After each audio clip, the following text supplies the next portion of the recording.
अनुष्का का सवाल सुनकर अर्जुन के चेहरे पर एक बड़ी सी स्माइल आ गई और उसने अनुष्का से कहा, don't worry, I have a plan. Anushka ने कंफ्यूज होकर पूछा, क्या प्लान? अर्जुन ने एक मिस्टीरियस सी स्माइल के साथ जवाब दिया, वो मैं तुम्हें अभी नहीं बताऊंगा, इट्स अ सरप्राइज। सरप्राइज? क्या सरप्राइज? अनुष्का के इस सवाल पर अर्जुन ने जवाब में हल्के से हंसते हुए कहा, अरे अगर अभी बता दूंगा तो सरप्राइज कहाँ रह जाएगा? अनुष्का का कंफ्यूज्ड चेहरा देखकर अर्जुन को वो चेहरा बड़ा ही क्यूट नजर आ रहा था। वहीं यादव जो अर्जुन का सामान पैक कर रहा था, उसने जब अर्जुन को हंसते हुए देखा तो वो बहुत शॉक्ड हो गया। उसने मन ही मन सोचा, अर्जुन सर हंसते भी हैं। फिर उसकी नजर अनुष्का पर पड़ी जो कि अर्जुन की हंसी का कारण थी। शायद अर्जुन सर के लिए ये लड़की थोड़ी स्पेशल है। यादव का ये सोचना लाजमी था क्योंकि आज तक उसने अर्जुन को कभी किसी लड़की से बात करते हुए नहीं सुना था। यहाँ तक कि वो फीमेल मिलिट्री मेंबर से भी काफी दूरी बनाकर रखता था। लेकिन आज वो अर्जुन को अनुष्का के साथ बहुत ही नॉर्मल और इंटरेस्टिंग तरीके से बात करते हुए देख रहा था। अर्जुन ने जब नोटिस किया कि यादव उसे देख रहा है तो उसने उसकी तरफ देखते हुए एक आईब्रो उठाकर पूछा, सामान पूरा पैक हो गया? यादव ने बैग की चेन लगाते हुए कहा, हाँ sir, we can leave now. Arjun ने जवाब में कहा, okay, deal with it. Yadav paperwork करने के लिए बाहर आ गया। करीबन 15 मिनट वो लोग गाड़ी में बैठे थे। यादव कार ड्राइव कर रहा था और अनुष्का और अर्जुन पीछे बैठे हुए थे। रास्ते में अनुष्का ने नोटिस किया कि वो लोग मिलिट्री के बीच के रास्ते में नहीं बल्कि उसकी यूनिवर्सिटी के रास्ते से गुजर रहे थे। अनुष्का थोड़ा सरप्राइज्ड थी। उसने अर्जुन की तरफ देखकर पूछा, हम कहाँ जा रहे हैं? अर्जुन ने हल्के से मुस्कुराकर जवाब दिया, बस 5 मिनट और फिर तुम्हें पता चल जाएगा। अनुष्का ने गाड़ी में बैठते हुए अपने डैड को कॉल करके इन्फॉर्म कर दिया था कि अर्जुन डिस्चार्ज हो गया है। करीबन 5 मिनट के बाद अर्जुन की कार एक 7 मंजिला इमारत के सामने खड़ी थी। यादव ने गाड़ी रोकने के बाद अर्जुन से कहा, सर अभी मुझे थोड़ा सा काम है, मैं थोड़ी देर में आता हूँ, सामान भी मैं खुद ही ऊपर ले आऊँगा, आप अभी जाइए। अर्जुन ने इशारे से यादव को जाने के लिए कहा। अनुष्का और अर्जुन के उतरने के बाद यादव वहाँ से कार लेकर चला गया। अर्जुन ने अनुष्का को साथ चलने के लिए कहा। लिफ्ट के अंदर जाने पर उसने 7th फ्लोर का बटन प्रेस किया। फ्लोर पर पहुंचने पर केवल एक ही दरवाजा नजर आ रहा था। इसका मतलब साफ था कि उस पूरे फ्लोर पर वो बस अकेला ही एक फ्लैट था। अनुष्का पूरे टाइम कंफ्यूज्ड थी कि अर्जुन आखिर करना क्या चाह रहा था। लेकिन उसे पता था कि अगर वो कुछ भी सवाल पूछेगी तो अर्जुन यही कहेगा कि तुम्हें बाद में पता चल जाएगा। इसलिए उसने चुप रहना ही बेहतर समझा। कमरे के बाहर पहुंचकर अर्जुन ने अनुष्का को अपनी आंखें बंद करने के लिए कहा। अनुष्का ने उसे बड़ी बड़ी आंखों से देखने की कोशिश करी। अर्जुन ने मिस्टीरियसली स्माइल करते हुए अनुष्का की आंखों में आंखें डालकर फ्लर्ट करते हुए कहा, मैंने आंखें बंद करने के लिए कहा था, बड़ी करने के लिए नहीं। इस वक्त अर्जुन थोड़ा झुका हुआ था। उसका चेहरा अनुष्का के चेहरे के थोड़ा करीब था। उसे अपने इतने पास और इस तरह खुद को देखते हुए देखकर अनुष्का ने शर्म से ब्लश करना शुरू कर दिया। जब अनुष्का ने अपनी आंखें बंद नहीं करी तो अर्जुन उसके पीछे आकर खड़ा हो गया और उसने अपने लेफ्ट हैंड से अनुष्का की आंखों को बंद कर दिया। आज उसकी इस हरकत से अनुष्का एकदम शॉक्ड हो गई थी। उसने अर्जुन के हाथ पर अपना हाथ रखते हुए कहा, अरे ये क्या कर रहे हो? जवाब में अर्जुन ने अनुष्का के कान के पास आकर धीरे से कहा, अब तुम अपनी आंखें बंद नहीं कर रही थी तो मेरे पास कोई दूसरा चारा नहीं था। ये तो तुम्हारी गलती है ना, तो मुझे मेहनत करनी पड़ रही है। अर्जुन अनुष्का के इतने करीब था। अपने कानों के पास उसकी आवाज सुनते ही अनुष्का के पूरे शरीर में एक सिरहन सी दौड़ गई थी। लेकिन अर्जुन की बात सुनते ही अनुष्का ने मुंह बनाते हुए सोचा, अब इसमें इतनी क्या बड़ी मेहनत करनी पड़ रही है। वो अनुष्का को गाइड करता हुआ अंदर ले आया। हॉल से गुजरते हुए अर्जुन ने एक और कमरे का दरवाजा खोला और अनुष्का के हाथ से अपना हाथ हटाकर कहा, अब तुम अपनी आंखें खोल सकती हो। अनुष्का ने जब अपनी आंखें खोलकर देखी तो सामने एक बहुत ही ब्यूटीफुल कमरा था जो बहुत ब्यूटीफुली रेडी किया गया था। कमरे के लेफ्ट साइड में एक छोटी सी लाइब्रेरी थी जिसमें हर तरीके की मेडिकल बुक्स सजी हुई थी। उसी लाइब्रेरी के पास में एक कंफर्टेबल काउच था और उसी से लगा हुआ एक टेबल, जहां पर एक टेबल लैंप और स्टडी से रिलेटेड कुछ चीजें रखी हुई थी।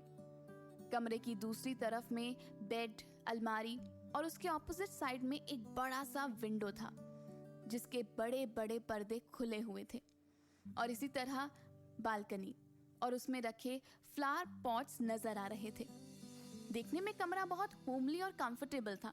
अनुष्का को वो कमरा बहुत पसंद आया, लेकिन अनुष्का इस बात से कंफ्यूज्ड थी, अर्जुन मुझे यहाँ लेकर क्यों आया है और वो मुझे कमरा क्यों दिखाना चाहता था। उसने कंफ्यूज होकर अर्जुन की तरफ देखा। उसका कंफ्यूज्ड चेहरा देखकर अर्जुन समझ गया था कि वो क्या कहना चाहती है, और इसीलिए उसने हल्की सी स्माइल के साथ अनुष्का को वहीं सोफे पर बैठने का इशारा किया। अनुष्का सोफे पर बैठ गई और अर्जुन उसके सामने आकर बैठ गया। ये मेरा ही फ्लैट है, लेकिन मैं यहाँ रहता नहीं हूँ। तुम जानती हो कि मुझे मिलिट्री बेस में रहना होता है। मैं ये फ्लैट तुम्हें देना चाहता हूँ। अर्जुन की ये बात सुनते ही अनुष्का बिल्कुल शॉक्ड हो गई। क्या मतलब? फ्लैट मुझे देना चाहते हो? लेकिन क्यों, और मैं कैसे ये फ्लैट ले सकती हूँ? अनुष्का को हिचकिचाता हुआ देखकर अर्जुन ने कहा, ये फ्लैट मेरा ही रहेगा, मैं बस तुम्हें ये यूज करने के लिए दे रहा हूँ। देखो अनुष्का, मैं जानता हूँ कि ऐसी बहुत सी बातें हैं जो हम एक दूसरे के बारे में नहीं जानते, लेकिन मैं इतना तो समझता हूँ कि तुम मेहरा हाउस में कितनी अनकंफर्टेबल रह रही हो, और मैं ये भी जानता हूँ कि वो लोग तुम्हें कैसे ट्रीट करते हैं। मैं मेहरा फैमिली को ब्लेम नहीं कर रहा हूँ, लेकिन मैं ये भी नहीं चाहता हूँ कि तुम किसी भी तरह से थोड़ा सा भी सफर करो। अनुष्का ध्यान से अर्जुन की सारी बातें सुन रही थी।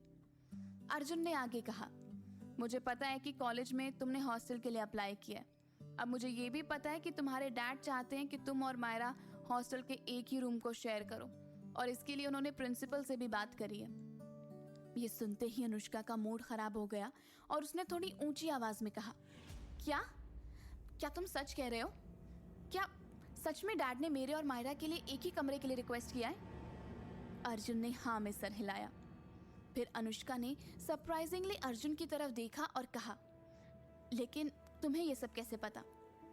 अनुष्का के इस सवाल पर अर्जुन मन ही मन घबरा गया था, लेकिन उसके चेहरे पर कोई एक्सप्रेशंस नहीं थे। उसने आराम से अनुष्का के सवाल का जवाब देते हुए कहा, ये सब तुम्हारे लिए अभी जानना जरूरी नहीं है। असल मुद्दा तो ये है कि मैं जानता हूँ कि तुम मायरा के साथ कमरा शेयर नहीं करना चाहोगी। मैं ठीक कह रहा हूँ ना? ये कहते हुए अर्जुन ने अनुष्का की आंखों में देखा, जिसके जवाब में अनुष्का ने हाँ में सर हिलाया। उसकी हाँ सुनकर अर्जुन ने स्माइल करते हुए कहा, इसलिए मैं चाहता हूँ कि तुम अलग रहो। और डोंट वरी, मैंने तुम्हारे लिए प्रिंसिपल से बात कर ली है ऑलरेडी। मैंने यादव को भेजकर उनसे रिक्वेस्ट करी है कि तुम्हें और मायरा को अलग अलग कमरे में रखें, यहाँ तक कि तुम्हें तो दूसरा हॉस्टल अलॉट करें, और तुम्हें किसी भी तरीके की कोई परेशानी ना हो, इसलिए तुम यहाँ रह सकती हो। यहाँ से कॉलेज भी तुम्हारा बस 10 मिनट की दूरी पर है, और यहाँ आसपास का एनवायरनमेंट भी काफ़ी अच्छा है। अर्जुन की ये बात सुनकर अनुष्का सोच में पड़ गई। क्या मुझे आज अर्जुन की बात मान लेनी चाहिए? वैसे अर्जुन जो कह रहा है उसमें ठीक ही है, मेरा ही फ़ायदा है। हॉस्टल में मुझे बाउंड्री में रहना होगा, यहाँ मैं आसानी से अपना काम कर सकती हूँ और साथ ही साथ पढ़ाई पर भी ध्यान दे सकती हूँ। लेकिन अर्जुन मेरी इतनी मदद क्यों कर रहा है? और यही सवाल उसने अर्जुन की तरफ देखते हुए पूछा, तुम मेरे लिए ये सब क्यों कर रहे हो? जिसके जवाब में अर्जुन ने फ्लर्टी स्माइल करते हुए कहा, क्योंकि तुम तो मेरी फ्रेंड जैसी हो ना, और ये मेरा फर्ज बनता है कि मैं तुम्हारा ख्याल रखूं। ये सुनते ही अनुष्का ने गुस्से में अर्जुन को घूर कर देखा। आखिर अर्जुन को आजकल हो क्या गया? ये ऐसे क्यों बिहेव करने लगा है? पहले तो हमेशा खड़ूस सी शक्ल लेकर घूमा करता था, अब देखो जरा कितनी स्माइल करने लगा है। अनुष्का को गुस्से में देखकर अर्जुन ने कहा, अच्छा बाबा, मैं मजाक कर रहा था, गुस्सा मत करो। दरअसल बात यह है कि ये मेरा जो फ्लैट है काफ़ी टाइम से खाली है, और अगर तुम यहाँ रहोगी तो फ्लैट की देखभाल भी होती रहेगी और ये साफ़ सुथरा भी रहेगा। और दूसरी चीज़, तुम चाहती हो ना कि तुम मेरी केयर करो, तो तुम्हारा मिलिट्री बेस में रहना तो इम्पॉसिबल है, तो यही बेस्ट ऑप्शन है। इससे हम दोनों का काम आसान हो जाएगा। अर्जुन की ये बात अनुष्का को बिल्कुल ठीक लगी, और इसलिए वो अर्जुन के इस सुझाव को मान गई और वहाँ रहने के लिए रेडी हो गई। इसके बाद अर्जुन ने अनुष्का को कबर्ड की तरफ इशारा करते हुए कहा, कबर्ड में तुम्हारे लिए कुछ है, एक बार चेक कर लो। अर्जुन की बात सुनकर अनुष्का सोफे से हटकर बेड के सामने गई और जब उसने अलमारी खोल कर देखी तो उसमें हर तरीके के कपड़े वहां पर खूबसूरत तरीके से सजे हुए थे और इसके अलावा नीचे वाले सेक्शन में सैंडल, शूज, फ्लैट्स सब कुछ था जो उसी के नाप के थे। कबर्ड के एक साइड में कुछ ज्वेलरीज रखी हुई थी और दूसरे में मेकअप का सामान। उसके कबर्ड में एक लड़की की जरूरत की सारी चीजें मौजूद थी और ये देखकर अनुष्का एकदम दंग रह गई थी। उसने सरप्राइज होकर पलटकर अर्जुन की तरफ देखा। उसका सरप्राइज चेहरा अर्जुन को बड़ा क्यूट लग रहा था। उसने अनुष्का से कहा, उस दिन जब मैं जेल में तुम्हें लेने आया था ना, तब मैंने तुम्हारी मॉम और मायरा का बिहेवियर देखा था। इसके बाद मैंने भी ये नोटिस किया कि तुम्हारे कपड़ों में और मायरा के कपड़ों में जमीन आसमान का फर्क था और मुझे ये बात अच्छी नहीं लगी। अर्जुन की ये बात अनुष्का के दिल को छू गई थी। उसने सोचा भी नहीं था कि अर्जुन उसकी इतनी छोटी सी बात को भी नोटिस कर लेगा और उसके लिए ये सब कुछ करेगा। उसे समझ में नहीं आ रहा था कि अब वो अर्जुन से क्या कहे। वो बहुत ज्यादा सरप्राइज थी और ग्रेटफुल भी। अनुष्का के चेहरे पर उभरते इमोशंस को देखकर अर्जुन ने आगे कहा, प्लीज अब ये मत सोचना कि मैं ये सब तुम्हारे लिए कर रहा हूँ या फिर मैं तुम पर कोई एहसान कर रहा हूँ। अब देखो, तुम मेरी फ्रेंड हो तो तुम जितने भी लोगों से मिलोगी, जैसा तुम रहोगी, उससे मेरी रेपुटेशन पर भी तो फर्क पड़ेगा ना। इसके बाद अनुष्का का जवाब सुने बिना ही उसने बात बदलते हुए कहा, मुझे भूख लगी है और मैं यादव को कॉल करके कुछ मंगवाता हूँ। बताओ तुम क्या खाना चाहोगी? भूख वाली बात से अनुष्का को याद आया कि वो अर्जुन के लिए ब्रेकफास्ट लेकर आई थी, लेकिन डिस्चार्ज होने वाली बात के टाइम वो अर्जुन को ब्रेकफास्ट करवाना ही भूल गई। उसने अर्जुन से कहा, मैं तुम्हारे लिए ऑलरेडी ब्रेकफास्ट लेकर आई थी और वो गाड़ी में रखा हुआ है। अर्जुन ने जवाब में कहा, ठीक है, मैं यादव को बोल देता हूँ। ये कहते हुए वो कमरे से बाहर आ गया और जेब से फोन निकालकर यादव को कॉल करता हुआ हॉल की दूसरी तरफ एक दूसरे कमरे में आ गया जो उसका पर्सनल रूम था। उसने यादव को कॉल करके गाड़ी से सामान और लंच बॉक्स ऊपर लाने को कहा।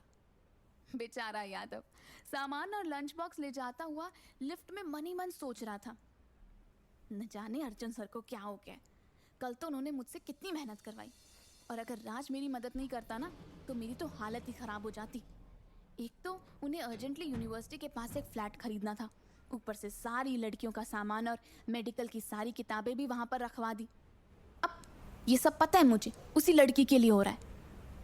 मन ही मन इरिटेट होता हुआ यादव फ्लैट में आया और उसने वहां पर सामान रखा और लंच बॉक्स को टेबल पर रखकर उसने अर्जुन से वहां से जाने की इजाज़त मांगी और अर्जुन की इजाज़त देने पर वो तुरंत ही वहां से निकल गया। यादव के जाने के बाद अनुष्का ने लंच बॉक्स खोला तो देखा ब्रेकफास्ट तो पूरा ठंडा हो चुका था। यादव के आने तक उसने पूरा घर घूमकर देख लिया था और उसने किचन में रखे सामान को भी देख लिया था। किचन भी पूरा अच्छे तरीके से सजा हुआ था और यहाँ तक कि फ्रिज में भी ज़रूरत की सारी चीज़ें रखी हुई थी। अनुष्का ने ब्रेकफास्ट गर्म किया और सूप को एक बाउल में रखकर डाइनिंग टेबल की तरफ ले जाने लगी, लेकिन तभी गलती से उसका पैर कोने में एक टेबल से टकराया और सूप उस बाउल से छलक कर उसके हाथों पर आ गया। सूप काफ़ी गर्म था, इसलिए अनुष्का की चीख निकल गई। डाइनिंग पर बैठे हुए अर्जुन ने जब अनुष्का की आवाज़ सुनी तो वो हड़बड़ा कर उठकर अनुष्का के पास आया